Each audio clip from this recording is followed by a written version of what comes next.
Allah, the most merciful. Fún mi lọ́wọ́ o, má jẹ́ nìkan ṣayé mi Rukaya. Ẹ̀yin tèmi, orúkọ tèmi ni Alájà Rukayat Aláwìyé Bàṣírí mi. Ṣé ti gbọ́ ń pa ẹ̀ nípa Bísí Ológe Show? Fún ayẹyẹ lóríṣiríṣi lọ́tùlọ́sì. Ṣé bá fẹ́ kó gbọ́ nípa yín, nípa ayẹyẹ yín káàkiri àgbáláyé? Ẹ kàn sí Bísí Ológe Show lórí YouTube, lórí Facebook, lórí Twitter, lórí Instagram. In fact, Bísí Ológe, they are the best. Love you.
Celebrant, you can take your seat now.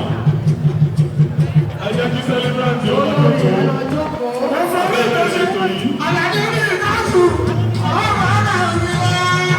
DJ Hammer down woman.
Thanks for watching this video. Please don't forget to click on subscribe button. Kindly comment and share. We drop new videos daily. Thank you. God bless you.